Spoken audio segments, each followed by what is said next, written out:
Hi everyone! I've finally completed a long project that I've been working on for 5 months. And that's something worth celebrating. Today I'll be talking about my airbrushes, why I chose them, and in what situations I use each one. This video will be useful for those interested in airbrushing, as well as artists curious about the tools I use.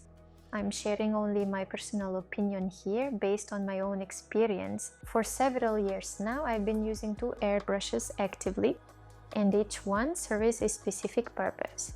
Every tool has its strengths and weaknesses. To achieve truly outstanding results, it's important to choose the tool that you feel most comfortable and confident with. My most frequently used airbrush is the Japanese Iwata Takumi with a 0.18mm nozzle. It's highly precise and gives excellent control over paint flow. I use it for fine details and sharp lines, especially when painting animals and textures. For toning, glazing, backgrounds and quick work, I use a German Harder and Steenbeck Evolution with a 0.2mm nozzle. It's light, comfortable, minimalistic and fits well in the hand. Let's take a closer look at these models and why I chose them. Iwata has earned a strong reputation for its quality and precision. The Custom Micron series is designed for artists working with ultra-fine details, where Micron gives you absolute control. These airbrushes are quite expensive, but the cost is justified by their build quality and capabilities. I own 2 models from this series, the Iwata Takumi and the Iwata CMC. A key advantage of the Takumi over the CMC, for example, is its detachable and adjustable paint cup.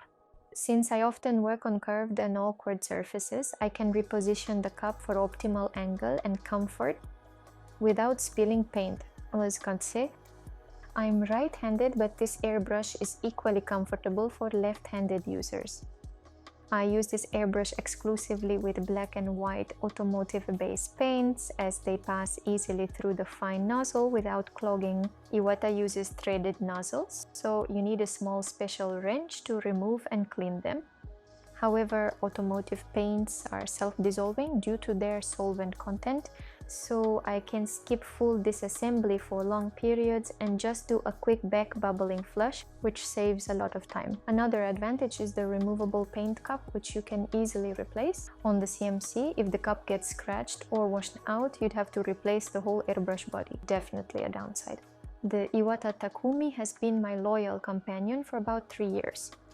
It has a durable needle, but the nozzle threads are fragile, so you need to handle them carefully and not over tighten the nut to avoid damaging them. This actually happened to me once. I over tightened a brand new airbrush and the thread cracked. With Iwata, replacing the nozzle set is more complex and costly than with other brands. So if you buy a high precision airbrush, it's best to keep it with its original setup. These airbrushes are made for maximum accuracy. A fixed nozzle ensures optimal performance, fine lines and sharp details. I value the precision and line quality of this airbrush more than interchangeable nozzles. Interestingly, Harder and Steenbeck's 0.15mm nozzle is the smallest available right now, but I find that Iwata's 0.18 or 0.23mm microns handle fine detail even better. For example, lines made with Iwata look sharper and more saturated, while lines from Harder and Steenbeck appear softer.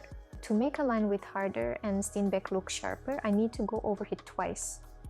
Now let's talk about the Harder and Steenbeck airbrush. I've been using the Evolution model for over 10 years. Over the time, it's gone through a few updates, like the Evolution AL+, a lighter aluminum version in a sleek black finish, which I really like. What I appreciate about Harder and Steenbeck is its versatility and the ease of swapping out needle and nozzle sets for different jobs. You can often buy models with combo sets like 0.2 and 0.4mm or 0.15 and 0.2mm. The airbrush has a self-centering nozzle, making it quick and easy to clean and reassemble. I use the Evolution for colorizing with acrylic inks, but because they're water-based, pigment can stick and form clumps on the nozzle, and the simple design allows me to disassemble and clean it easily. I mostly use the 0.2mm setup since I rarely work on large surfaces. Harder and Steenbeck also offers interchangeable paint cups, 2 ml and 5 ml.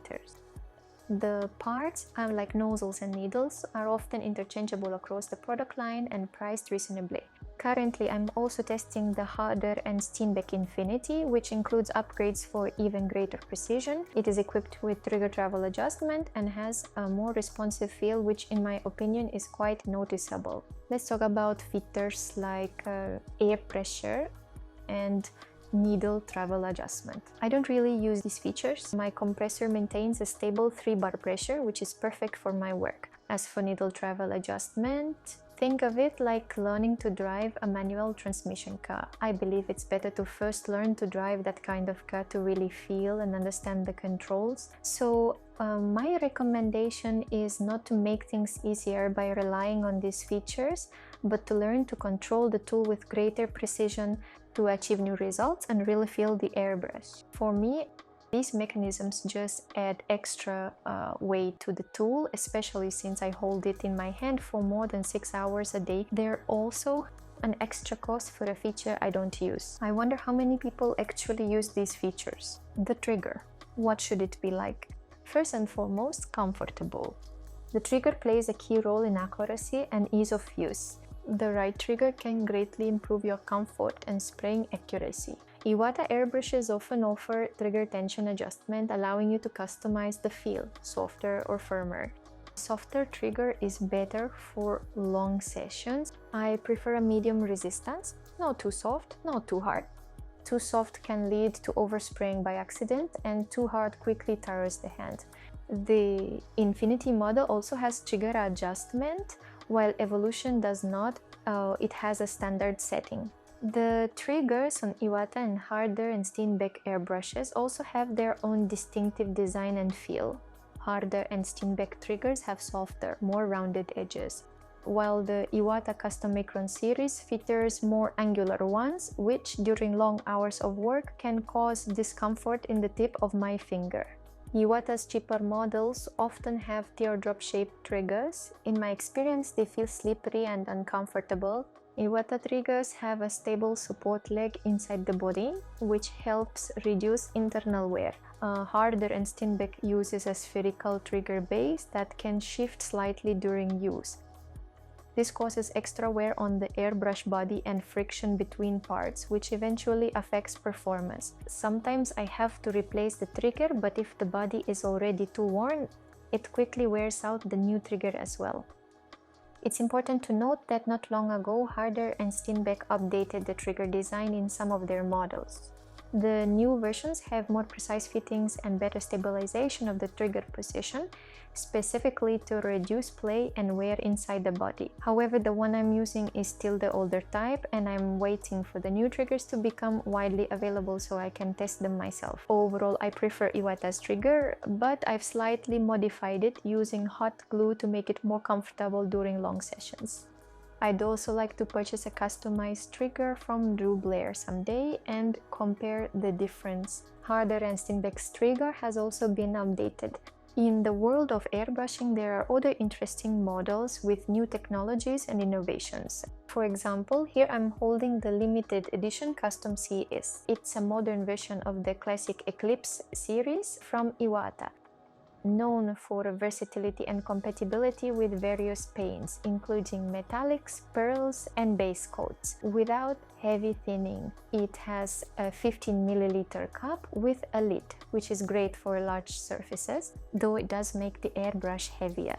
It also features a cut-out tail design, allowing for quick needle removal and cleaning, especially useful when using thicker or metallic paints that can clog the nozzle. When I painted the snake on a Harley, I wanted to use metallic paints to add golden effect on some scales, but neither my Iwata nor my Harder and Steenbeck, the airbrushes I use every day, could spray the thick, coarse metallic paint. That's when this airbrush could have come in handy. Instead, I used a fine chrome-like paint and tinted it with gold candy. This airbrush is said to handle a wide range of tasks from fine lines to broad fills, which I am planning to test. I also love the tail design of this model. Unfortunately, it's not compatible with other Iwata models due to its unique thread. Too bad, I definitely use this system more. It's also quite heavy, lacks additional adjustments, and its large head opens with a special tool included in the kit. You need 2 of them. Let's talk pricing. These airbrushes aren't cheap, but they're an investment in quality.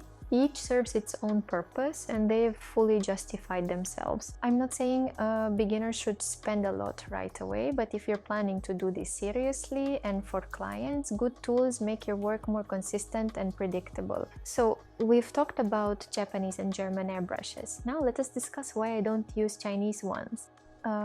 It all comes down to the tool's quality, durability, and functionality. Chinese airbrushes generally have less reliable components that can wear out quickly with frequent use. For example, seals and gaskets may react poorly to aggressive paint ingredients or automotive solvents. They can swell, dissolve, or lose their elasticity and sealing function, which causes paint to start leaking through the airbrush. For example, I can fill my Iwata or Harder and Steenbeck with the solvent and leave them soaking for a week, and nothing will happen. With Chinese airbrushes, that's always a risk. Of course, we take into account that quality materials, including solvents, should be used in airbrushing. It's important to find the materials that offer the best balance of price and quality for you. Lately, I've been throwing away the air cap seal more often. The rubber deforms and stretches quite quickly. Because of that, the cap doesn't screw on tightly enough and air actually comes out through the paint cup. If the seal is removed, some air escapes through the cap, but the airbrush still sprays just fine. Also, finding replacement parts for Chinese airbrushes is often hard or even impossible, making them basically disposable. They may also lack the consistency in paint and airflow needed for detailed work. However, not all Chinese brands are the same. Some companies do produce high-quality airbrushes, competing with major brands through innovation and durability. For example, I'm currently holding an airbrush from Gafleri. The manufacturer claims they use high-grade materials and precise machining, making them stand out among other Chinese brands that sometimes use cheaper components. Some of their models feature improved ergonomic nozzles and design, making them more comfortable for long sessions, which is rare in this price range.